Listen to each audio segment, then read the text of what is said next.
Welcome to Nothing to Be Found. Today's episode is for anyone who's ever been told to keep it all in emotionally, for anyone who was taught that to be a man means being the one who doesn't feel too much, who keeps his cool, fixes instead of feeling, swallows instead of sharing, and who takes it on the chin and then just carries on. And the episode's not here to shame any of that. I've lived it. I'm 39 years old, father, partner, man raised in a world that rarely gave me a space to feel. And when I did feel, it was like the world just didn't know what to do with it. I mean, I didn't know what to do with it. And I still struggle. I really do. And sometimes my missus will say to me, she'll be like, "Where are you?" And I know she doesn't mean like physically, where am I in time and space? She's meaning emotionally, where am I emotionally? And sometimes I honestly cannot even answer. Like, I don't know the answer. And it's like I've been taught to be so strong for all this time that I don't even know how to soften. Well, not without feeling like I'm breaking anyway. And yet, I've come to see that not feeling isn't strength, it's survival, it's protection, it's what we were taught because somewhere down the line, the world told us that vulnerability was weak, vulnerability was weakness, and that silence was power. But the truth is, there is absolutely nothing natural whatsoever about an emotionless man. It's just not how we're wired, right? It's how we were conditioned. And in this episode, I want to name that conditioning, not just with theory, but with a story, my story, your story, our story. Because if we're able and we're going to move beyond it, we really do need to see it clearly. And we need to grieve what we were never taught. We need to start telling a new story, one where feelings not failure and feeling is freedom, I suppose. Anyway, let's get into it. So let's start with the truth is, I don't know exactly how we got here. Not fully. Like, I've seen patterns, I've felt the way, and maybe you have as well.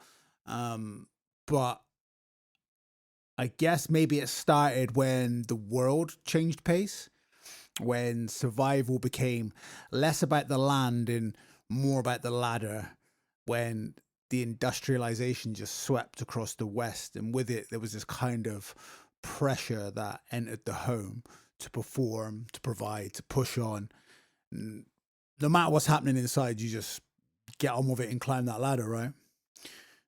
Maybe it was empire, a world built on dominance, hierarchy, control, a world that didn't have time for grief because grief just slows things down.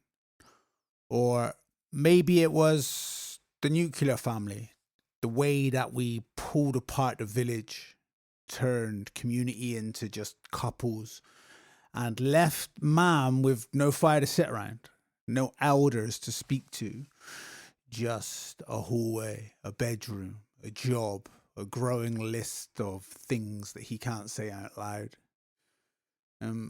Maybe it was all of that. You know, maybe it was none of it. Maybe it's just what happened when emotion got branded as soft and softness got branded as weakness. And weakness got pushed so far from what it meant to be a man that we stopped looking for it within ourselves. And I'm not saying this to point fingers because really there's no one to blame. And even if there were, blame doesn't change anything, right? It's not about shame. It's about the recognition, because when we stop trying to just explain it all away and just see what is, And what is that many men are hurting, shut down, locked in. And sometimes they're angry, sometimes numb, sometimes alone. But when we see this for what it is, then we can actually start from somewhere that is real. And from there, I guess something opens, right? And it's not the chance to go back, but the chance to go forward differently. The chance to say, it ends here. This story stops with me. I choose to live another way. And that is what acceptance gives us. Not resignation, but the power to actually change. So, what's the cost of all this? The cost of generations of silence, of fathers who didn't know how to say, do you know what? I'm struggling. Of boys who were told to man up before they even knew what they were feeling. You know, the mates who go out drinking and never go to sleep. Partners who've never really been seen. Because I can tell you what I've seen. I've seen men carry everything in their chest and say, I'm fine, I'm cool, I'm cool, I'm cool. And I've even seen myself do that. I've walked through certain seasons of my life where I knew something wasn't right, but I just didn't have the language, didn't have the tools, didn't have the courage, or maybe just didn't know how to open. Not with my partner, not with my kids, not with myself.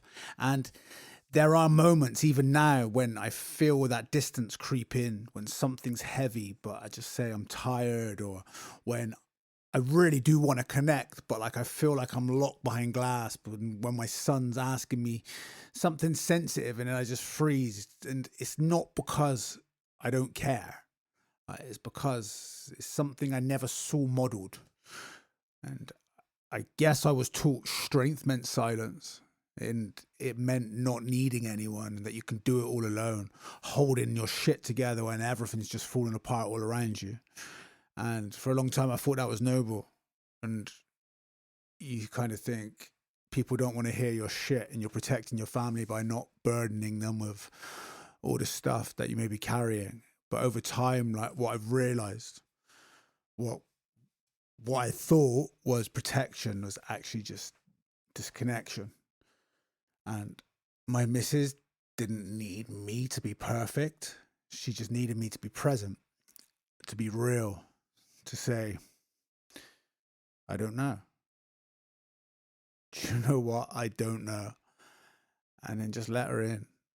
And my kids don't need me to be a superhero. They just need a dad who shows what it looks like to feel, who shows up, who apologizes when he gets shit wrong, who can sit with sadness without trying to fix every fucking thing. And it's still hard. I'm still learning this shit, like reverting, going in cycles, in and out. And there are times that I get it right, times I don't get it right, and that's all okay. But every time I choose truth over a performance, every time I soften instead of snapping, something shifts, something heals. And I've seen the same in friends, men that I talk to, and there's so many of us who just weren't given a map. Well, I don't think anyone's born with a map, right? It's like, fucking, here you go, wing it. And trying not to repeat what we saw growing up, but then not always sure what we're supposed to do instead. Do you know what I mean? And because when you carry all that without somewhere to put it, it builds, it isolates, it starts to hurt in ways that you can't even name. And I think that's why men lead the suicide stats, right? Why so many suffer in silence, why addiction, aggression, avoidance, they just get a grip of you. They take hold. But behind all that, behind the shutdown, behind the shame, there's often a boy who never got to cry, a teenager who never got to say, do you know what? Fuck it, I am scared. A man who was never told that you honestly don't have to do this alone. So let's make this real now, not theory, not just some wishful thinking, but something that maybe you can carry into your day, your relationship, your inner world. Because this isn't just about understanding the problem or just pointing out problems all the time. It's about offering something useful that we can actually use for those living in the thick of it. So, if you're a man who feels numb, shut down, disconnected, just know that you're not broken. You've adapted because silence was always safer, suppression was taught, distance became normal. But if there's something that's maybe stirring in you now, like that quiet voice, the lump in your throat, a question like, is this all there is? Then just know that that's your aliveness returning. That's the beginning of the undoing. And it doesn't need to be dramatic, but just start by noticing what you feel, but without judging it, labeling it, because noticing is the first step to naming.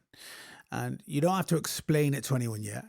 You can just sit with it, breathe into it, maybe write it down, let it speak before you silence it. And when you're ready, maybe find someone safe, and it doesn't have to be the perfect person, just someone who's safe. Someone who's able to actually listen more than they try and fix things. And this could be a mate, a therapist, a support group, or even just a stranger. And from my personal opinion, talking to a stranger is actually what has benefited me most. I feel I can open up to strangers way more than people I know. And you'll be surprised what unfolds when you say, I don't really talk about this, but I think I need to.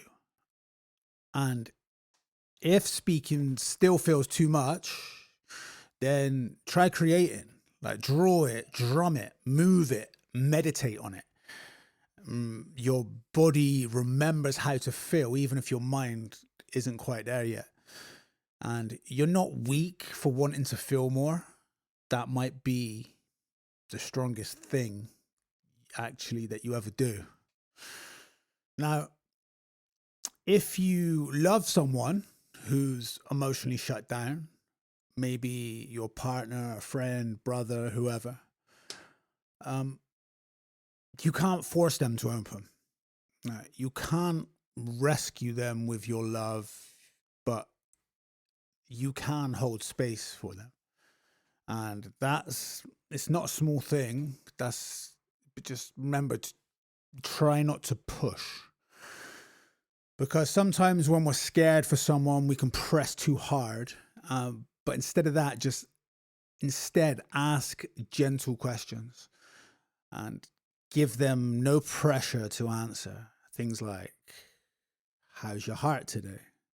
Would it help to talk, or would you rather I just sit with you? You don't have to say anything right now, but I want you to know that I'm here when you're ready. And it's okay to express how you feel too, of course. Just as long as it's not coming from blame. And know that sometimes it takes many soft invitations before someone steps through that door. And sometimes they won't. And just remember, that's not a reflection of your love. It's just a reflection of their readiness. So take care of yourself too. And don't lose your own emotional life trying to carry someone else's.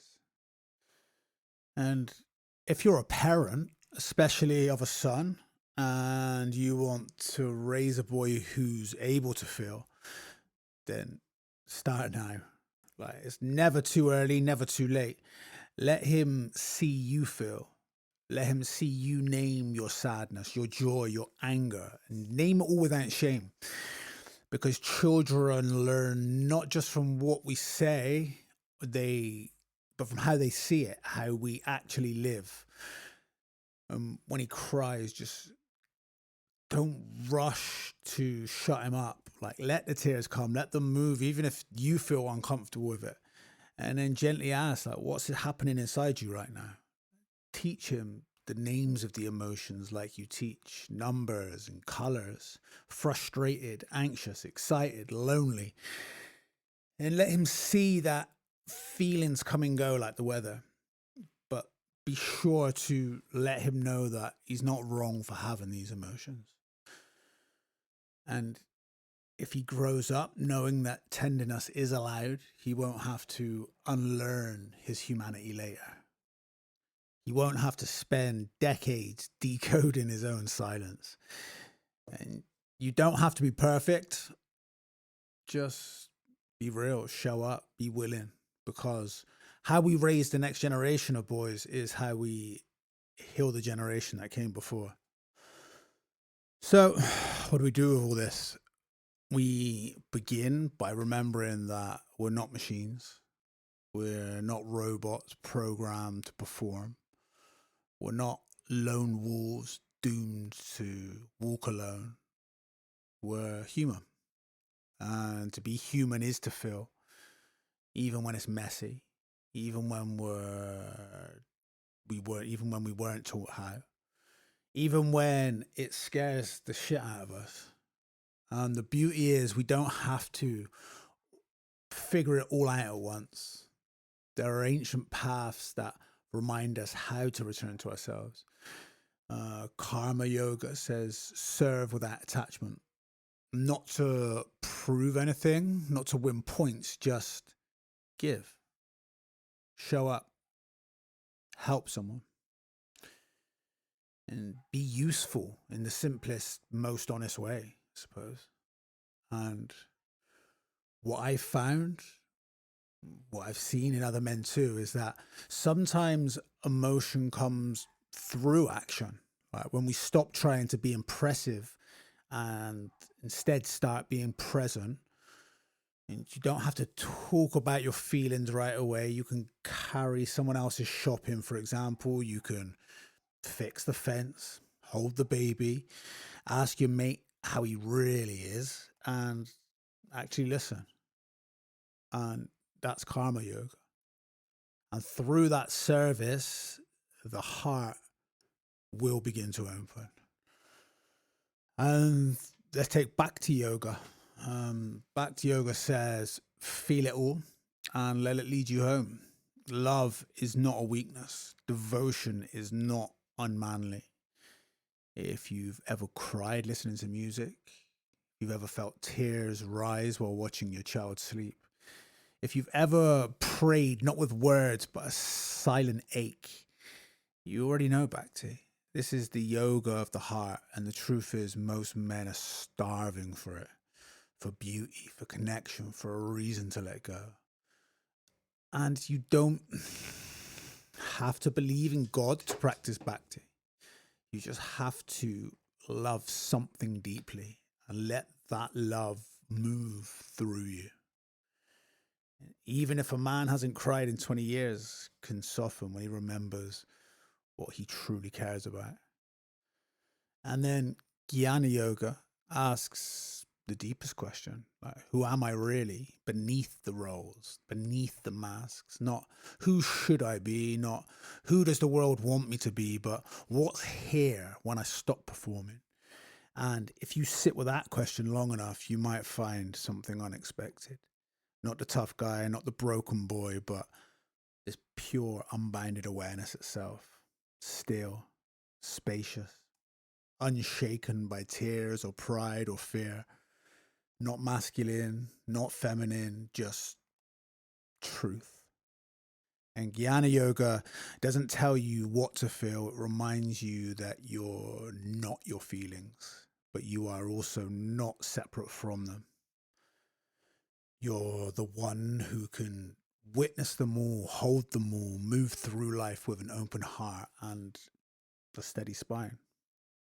And you don't even have to become a yogi. You don't have to renounce anything. You just have to begin. Begin to notice, begin to name, begin to listen inward more than you push outward. And maybe it's likely you won't always get it right. I don't. Maybe you'll shut down sometimes. I do. But the practice is this: return. Return to yourself, return to your breath, return to that what matters most. Because behind all this, beneath all the armor, the performance, the pain, there's a man that's still alive in there. A man who feels, a man who loves, a man who maybe is finally ready to come home. Sometimes I think of the sky, how it never resists the weather. The clouds roll in, doesn't cling. The rain pours, doesn't flinch. The thunder cracks, it doesn't even try to hide. And when the sun returns, the sky doesn't celebrate, it just is.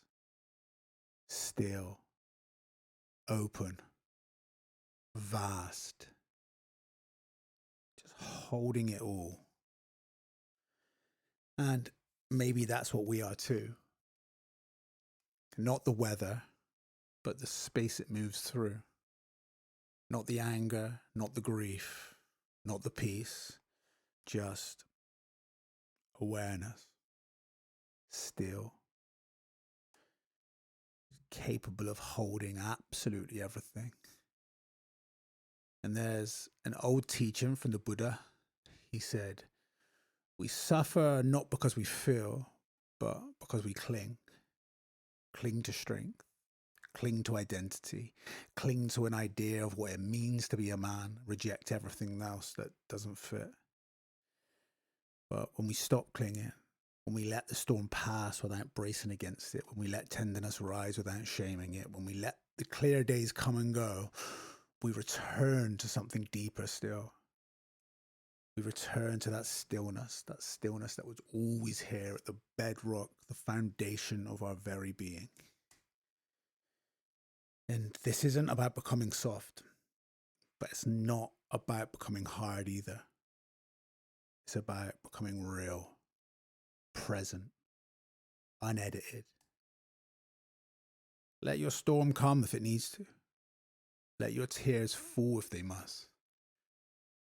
Let your silence speak. Let your voice shake. And let yourself feel. You were never meant to carry it all alone. You were never meant to harden to survive. You're not broken. You're human. And when you remember that, when you allow both strength and softness to live in you side by side, you don't lose anything. You return. You return to yourself, to the sky inside, to the part of you that's always been free. And I think we'll leave it there this week. Thank you for listening to Nothing to Be Found. If this episode resonated with you, by all means share it, subscribe wherever you're listening from, and join me for a guided meditation on Monday. There's nothing to be found.